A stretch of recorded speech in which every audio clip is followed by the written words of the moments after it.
Hello there, you're now with me, Hendy Gui, and welcome to your 5 p.m. English news on TVS. Let's dive into the topics for today. Sarawak Disaster Management Committee (SDMC) had earlier abolished the need to fill in the Enter Sarawak application for those wishing to enter the state. Following this decision, it has received positive responses from everyone, especially those that have been long separated from their families due to the COVID-19 travel restriction. Now, individuals who wish to enter Sarawak need only to fill in the health declaration form. A public university student, Faris Karim, reminisced the complications he faced when a stricter standard operating procedure was in place. Saya rasa sangat seronok, saya rasa happy dan saya rasa lega sangat bila kerajaan mengumumkan yang OMITTED Sarawak tak perlu lagi isi. Saya rasa sangat lega dan seronok. Terima kasih kerajaan Sarawak sebab faham kami, situasi kami di mana kami yang nak pergi ke Sarawak ni kena lalui banyak sangat prosedur, banyak sangat step, banyak sangat dan prosedur sangat rumit. Jadi terima kasih kerana telah memudahkan perjalanan kami. Saya nak pergi Sarawak sebab saya nak jumpa atuk dengan nenek saya. Atuk saya orang Sarawak, Kuching Sarawak, nenek saya orang Semenanjung. Jadi sejak PKP, sejak COVID datang, sejak PKP ni dah lama sangatlah tak balik kampung, dah lama tak sambung raya sama-sama. Raya pun selalu guna video call je.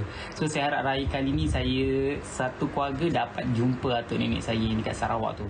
Meanwhile, Nurkhalizah Khaliluddin said that the relaxation of the entry requirement into Sarawak can make it easier for the public who are not literate, as well as to attract tourists. Kerana ini merupakan tindakan yang bijak kerana memudahkan urusan orang awam. Ia menjimatkan masa untuk setiap orang meneruskan perjalanan mereka keluar masuk antara Semenanjung dan juga Sarawak. Kerana ada sesetengah pihak ataupun golongan yang tidak berapa mahir kepada IT ataupun penggunaan aplikasi. Jadi ini menyukarkan mereka kerana tidak berasa selesa dan mereka perlu belajar perkara baru. Jadi dengan kelonggaran yang diberikan, tiada sebarang sekatan, lebih memudahkan orang awam, terutama kepada golongan yang memerlukan perjalanan yang singkat dalam keadaan yang penting ataupun keadaan yang kecemasan. Secara tidak langsung dapat menarik pelancong untuk masuk ke Sarawak. Jadi lebih mudah untuk mereka masuk ke Sarawak dan meningkatkan lagi kadar pelancongan di Sarawak. Additionally, SDMC has announced that non-Malaysian citizens who have been in the country for more than 14 days are not required to fill in the Enter Sarawak form. The decision will take into effect starting January 14, 2022. Some 97.8% of the adult population in the country, or 22,893,234 individuals, have completed their COVID-19 vaccination as of yesterday. Based on the Health Ministry's COVID Now portal, 99% or 23,175,181 individuals of the adult population have received at least one dose of the vaccine.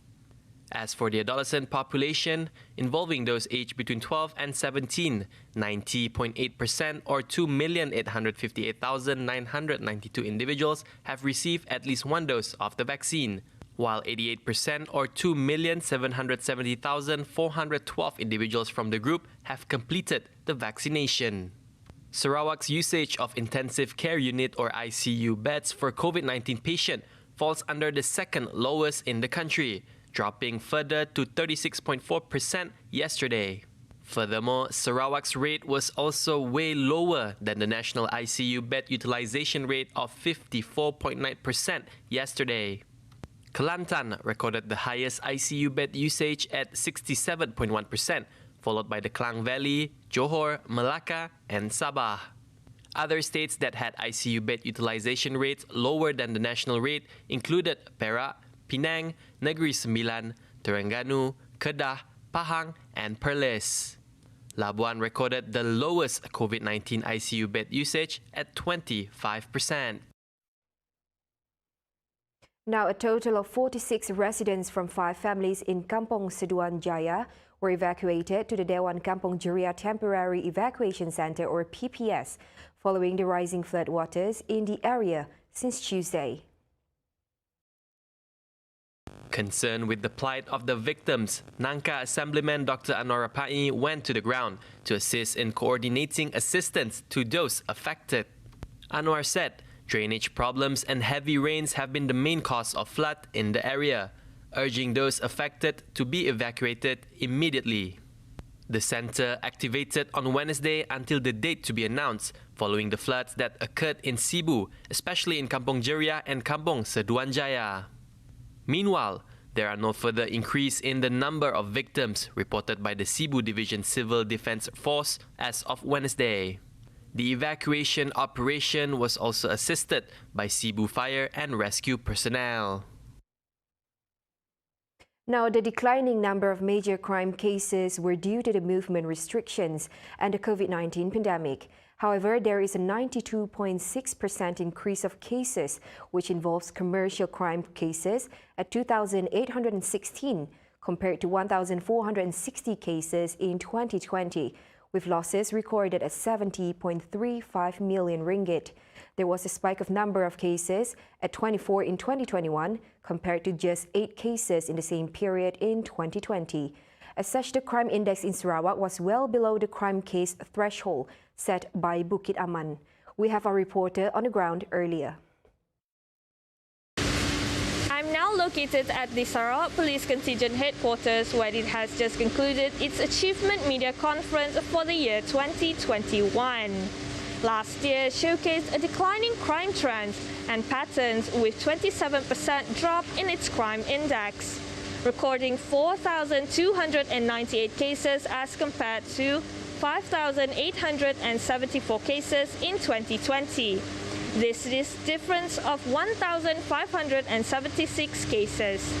Violent crime cases decreased by 24% in 2021 to 5,599 from 785 in the previous year, while property crime also recorded a fall of 27% from 5,089 as compared to 3,699 during the same period in 2021. The police also settled 79% of cases. All heads of departments presented their achievements in front of the Sarawak Commissioner of Police, Dato' Aidi Ismail. The departments were Crime Investigation Department, Commercial Crime Investigation Department, Integrity and Standard Compliance Department, Traffic and Enforcement Department, Region 5 Marine Police, and Royal Malaysian Police Air Wing Unit. I am Nazira Abdul Rahman and cameraman Fatullah reporting for TVS. Now, BENTENG, an operation to guard against illegal entry at borders under the National Task Force or NTF, will end in June this year. Home Minister Dr. Sri Hamzah Zainuddin said all new implementations and plans regarding the operation would be handed back to the Home Ministry for further action. Commenting further, Hamzah said although the NTF will end this coming June, the Gasak Laut and Darat operations will be reactivated to curb cross-border crimes. He also added that the initiative to appoint auxiliary police by resort operators will be implemented to strengthen Sabah's waters.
Welcome back.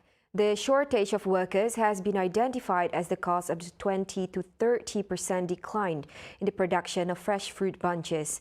And until job vacancies in oil palm plantations are filled, the situation will likely get worse for plantation companies in the first quarter of 2022 before it improves. Sime Darby Plantation Berhad Managing Director Muhammad Helmi Othman Basha said the industry is short of 70,000 workers as borders were shut down to prevent the spread of COVID-19. In addition, the shortage in labour has resulted in the loss of tax revenue to the government. The Malaysian Palm Oil Board MPOB Director of Economics and Industry Development Division, Fauzia Arshad said the government should come up with relevant policies to ensure Malaysian palm oil continues to be relevant. Fauzia noted that while Malaysia's palm oil exports have reached 90% of its production, the export ratio between processed and crude palm oil has decreased. And if this continues, Malaysia would not be able to achieve its downstream expansion targets. Now wrapping up the 5 p.m. news, the signing of 13 memorandums of understanding between Malaysian companies and their international tech counterparts would allow Malaysian companies to expand their global footprints and bring about a collaborative transfer of technology and knowledge that will strengthen Malaysia's digital technology ecosystem. As such, Malaysia can enhance collaborations towards increased adoption of high technology and innovation, smart manufacturing, and all matters integral to the Fourth Industrial Revolution, RI 4.0. With the Malaysia Digital Economic Corporation, or MDEC, the government of Malaysia will continue to drive the digital economy forward towards making Malaysia a globally competitive digital nation, anchored on innovation, sustainability, and shared prosperity, and firmly establishing the country as the digital hub of Southeast Asian nations. Key to the achievement of this vision would be collaborations. Effective collaboration will certainly lead to successful innovations. The Malaysian companies that signed the MOUs include Aerodyne Group, Comms Technologies, and SoftSpace, with international partners, National Bonds Corporation of UAE and Qatar Financial Centre Authority. Anwar said that these companies are poised to be global leaders in their respective sectors. Aerodyne Group, for instance, was ranked third globally in a report by Drone Industry Insights in 2019 and has been at the forefront of the drone industry. From seeking more and more opportunities domestically and globally, signaling the resilience of our businesses and the ongoing global interest in Malaysia's digital technology and innovations. Anwar said the government and MDEC were working hard to ensure tremendous opportunities and also made sure that the government would constantly be engaged in delivering the digital mandate. And that concludes the 5 p.m. English news on TVS. As usual, don't forget to tune in for the Nightline at 11:30 p.m. with Haris Zainuddin. With that, I'm Handy Gui. Stay safe and have a pleasant day.